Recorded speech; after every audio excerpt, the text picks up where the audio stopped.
Hello and thanks for joining us from our studios in Israel. I'm Aaron Porras, here with ILTV's Morning Briefing. Palestinians continue to violently protest President Trump's now infamous decision to recognize Jerusalem as Israel's capital. 4 Palestinians have been confirmed killed in fresh clashes over the weekend, including a Palestinian terrorist who stabbed an Israeli guard while wearing what appeared to be a suicide belt. The Israeli guard is now in stable condition. Though the turnout was much smaller than last weekend, thousands of Palestinians still erupted into violence throughout the West Bank and the Gaza border with Israel. The Israeli army says shots were fired at the, quote, main instigators of the mob in an effort to de-escalate the situation. Among those killed is a Gaza man who had no legs, confining him to a wheelchair since 2008. With Vice President Mike Pence's trip to the region set for this week, President Mahmoud Abbas's Fatah party is now urging the rioting to continue to protest the VP's visit. Pence was originally scheduled to meet with Palestinian and Egyptian leaders to push Trump's forthcoming peace plan.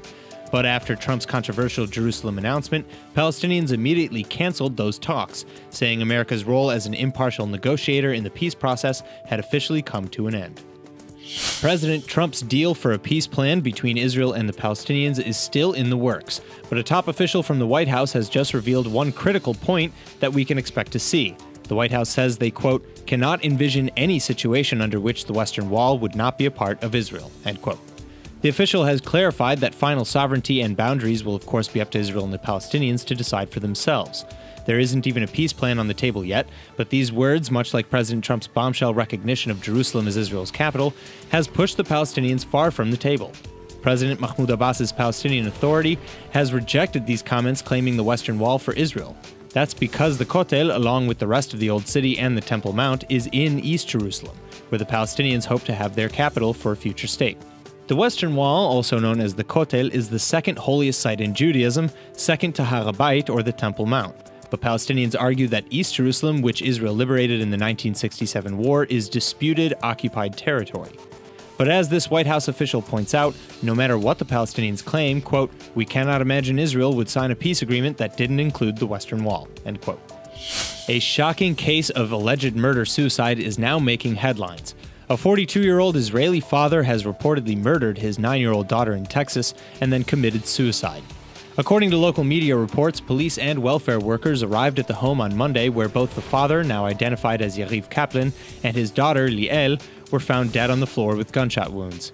Authorities claim the Israeli father was in the middle of a divorce and custody battle for his little girl, but neighbors know little about him, claiming he was a distant man.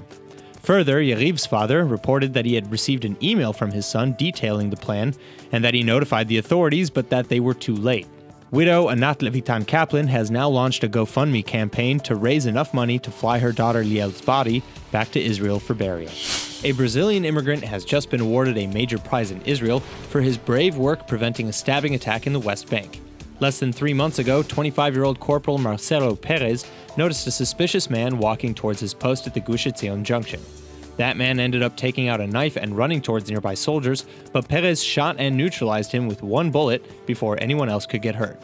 The Brazilian decided to move to Israel after his mother passed away, saying he'd always wanted to join the army. Today, he continues to serve in the Nachal Brigade's Battalion 50, which is stationed in the Flashpoint Gush Etzion region of the West Bank. And after this incident, he says he's ready for anything. The Israeli Prime Minister is now slamming the High Court for ruling that the government cannot hold the bodies of terrorists as bargaining chips. Netanyahu claims Israel shouldn't be giving Hamas any, quote, free gifts, claiming that there needs to be more practical solutions to keeping pressure on the Gaza-based terror group.